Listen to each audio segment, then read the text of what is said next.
bonjour à tous. Aujourd'hui, je voudrais partager avec vous sur le symbole de la croix.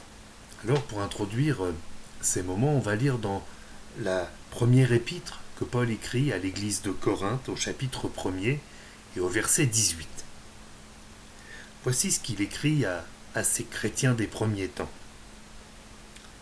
Ce n'est pas pour baptiser que Christ m'a envoyé.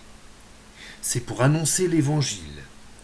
Et cela sans la sagesse du langage, afin que la croix de Christ ne soit pas rendue vaine.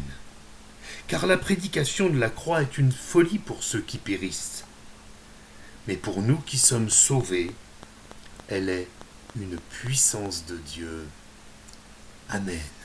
Amen. Il y a dans le monde religieux, quel qu'il soit, de nombreux signes, de nombreux symboles. Certains arborent une croix sur le revers de la veste ou en pendentif, d'autres un médaillon avec quelques personnes reconnues par certaines religions comme saintes ou ayant des vertus particulières. D'autres arborent une étoile de David ou une main de Fatma.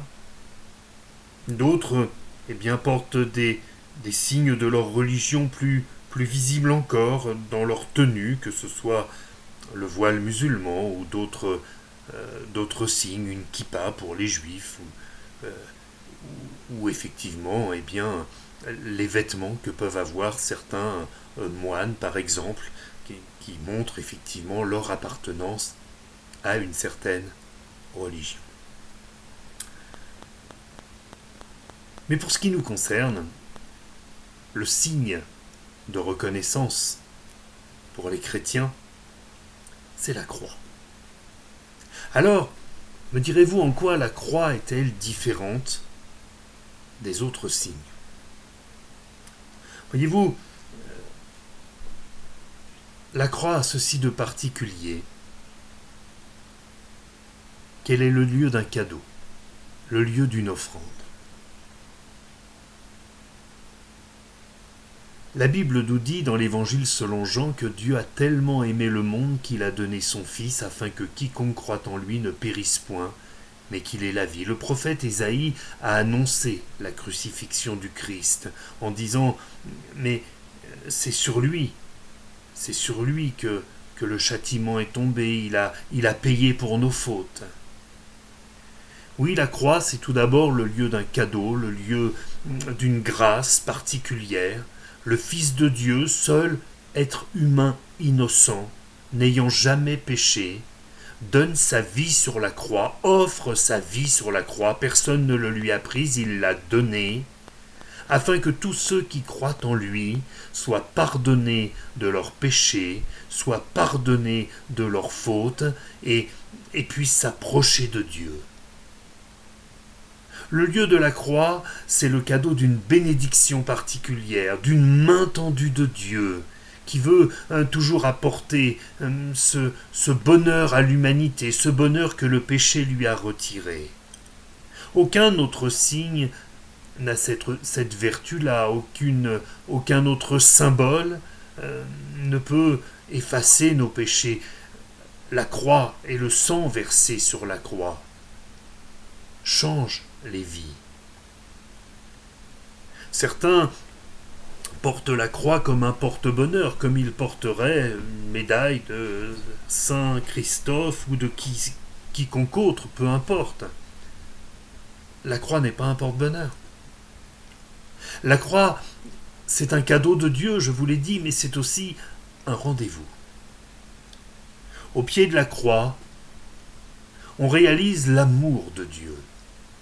On réalise que Dieu a voulu tout payer afin que notre problème, notre souci avec notre chair, avec notre dépendance au péché soit réglé définitivement. La croix, c'est un rendez-vous. C'est un endroit où on vient déposer ses fardeaux. Certains ont fait l'expérience de cela. Ils avaient un chagrin, ils avaient une souffrance, ils sont venus, bien sûr en prière, dans leur tête, non pas physiquement à Golgotha, au lieu où la croix a été érigée, où le Christ a été crucifié, mais en prière, ils se sont placés au pied de la croix et disent, Seigneur, je te décharge tous mes fardeaux. Ta parole dit que tu as porté tous nos fardeaux, tu as porté toutes nos fautes, toutes nos misères, toutes nos souffrances sur cette croix. Alors je viens déposer ces choses au pied de la croix. Et puis, nous l'avons lu, la croix, c'est un message puissant. C'est le message de l'Évangile, le message de la bonne nouvelle, le message de l'espérance.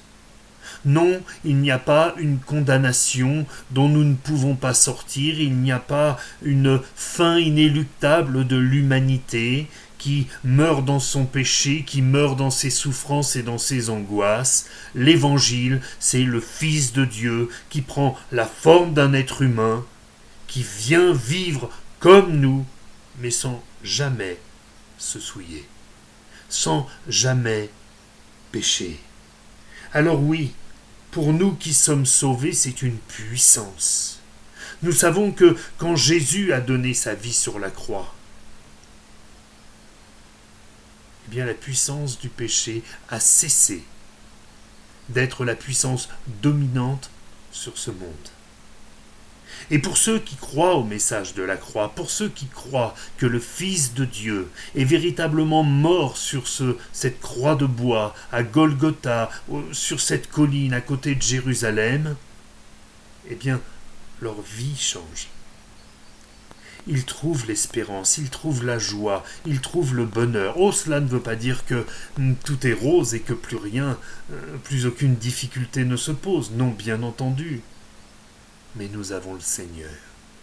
Nous avons le Seigneur. Paul, encore lui, écrit aux Romains, « Je n'ai point honte de l'Évangile. C'est la puissance de Dieu pour le salut de quiconque croit. » Vous savez, s'il y a autant de symboles, autant de porte-bonheur, autant de choses que les gens veulent porter, cela témoigne de leur détresse. Cela témoigne de leur perdition. Il y a, quand nous sommes en voiture, maintenant nous avons tous plus ou moins des GPS ou des moyens de nous retrouver. Nous ne sommes pas perdus sur la route. Mais dans la vie, il y a tant de gens qui sont perdus, à la croisée des chemins, ne sachant pas s'ils doivent aller à droite, à gauche, tout droit ou faire demi-tour. La parole de Dieu, la Bible, leur permet de connaître la volonté de celui qui les a créés et qui veut les sauver. Alors la croix, ce cadeau, ce rendez-vous, ce message, ce n'est pas en vous en mettant une autour du cou que votre vie va changer, mais c'est en vous plaçant au pied de la croix, en réalisant que avant même que vous soyez né, avant même que vous soyez conçu, Dieu avait un plan pour vous sauver, pour que vous ne soyez plus perdus. Et ce plan, c'était de donner son Fils, venu sur la terre comme un simple enfant, un petit bébé, ayant grandi, soumis à ses parents, nous dit la parole de Dieu, ayant souffert. La Bible nous dit que Jésus, bien qu'il fût fils, a appris l'obéissance par les choses qu'il a souffertes. Ayant subi la pression de cet instant où il allait être arrêté, jugé injustement, mis à mort, chargé de toutes nos fautes, de toutes nos iniquités. Oh, bien sûr, si l'histoire s'arrêtait là, ce serait la plus désespérante des histoires. Cependant, le message de la croix ne s'arrête pas là. Jésus, mis à mort sur cette croix et déposé dans le tombeau, et le troisième jour, il ressuscite d'entre les morts. La puissance de Dieu s'est manifestée. Vous savez, tellement souvent, On a vu ces scènes dans diverses séries télé, mais quand la vie s'en va, on essaye de ranimer, mais une fois que l'heure du décès est prononcée, il n'y a plus rien de possible. Et si le troisième jour, la puissance de vie qui est en Dieu s'est manifestée, Jésus est véritablement ressuscité d'entre les morts. Mieux encore, la Bible nous dit qu'il est assis dans le ciel, à la droite de Dieu, et qu'il intercède pour nous. Si nous avons en cet instant le désir de faire monter une prière vers Dieu, nous pouvons le faire au nom du Seigneur Jésus, en disant, écoute Seigneur, moi je crois à ton sacrifice, je crois à ta mort, je crois en ta rédemption, je crois en ta résurrection, Seigneur. Et Seigneur, j'ai besoin que tu viennes me secourir. J'ai besoin que tu viennes me sauver. J'ai besoin que tu changes mon désespoir en espérance. J'ai besoin que tu changes ma vie qui peut-être m'angoisse en une vie qui me réjouit. J'ai besoin que tu me donnes ta paix, ta joie. Bien, à l'instant où vous ferez cette prière, Jésus assis à la droite du Père dira, Père, bénis ce bien-aimé, bénis cet homme, cette femme, ce vieillard, cet enfant, ce jeune qui a besoin de ton secours. Il m'a invoqué, je te prie de le bénir. Voyez, s'approprier la croix, ça n'est pas une chose difficile. Non pas se l'approprier pour prendre du pouvoir, se l'approprier pour recevoir le message qui rend heureux. Alors, en toute simplicité, permettez-moi de vous inviter à recevoir ce cadeau de la croix, du message de l'Évangile. Permettez-moi de vous inviter à ce rendez-vous au pied de la croix. Contemplez combien Dieu vous aime. Il a donné ce qu'il avait de plus précieux, son Fils unique, afin que nous soyons sauvés, afin que tu sois sauvé. Laissez la puissance du message de l'Évangile changer votre vie. Et vous verrez, Dieu n'est pas un homme pour mentir. Dieu tient ses promesses. Alors je vous invite très simplement à incliner nos fronts ensemble. Et peut-être pour quelqu'un qui écoute ce message, à se rendre au pied de la croix. On va le faire ensemble, on va prier ensemble. Seigneur notre Dieu, ta parole nous dit que ta volonté est que tous les hommes soient sauvés et parviennent à la connaissance de la vérité. Seigneur, nous te bénissons pour le symbole de la croix. Nous te bénissons, Seigneur, pour l'œuvre qui s'est faite à la croix.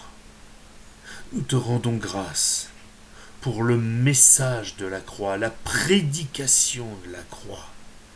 Parce que c'est vrai, Seigneur, c'est le seul message qui peut changer les vies entièrement, complètement. Au nom de Jésus-Christ de Nazareth. Amen. Amen. Que le Seigneur vous bénisse, soyez réconciliés avec Dieu. Rendez-vous à la croix. À très bientôt. Au revoir.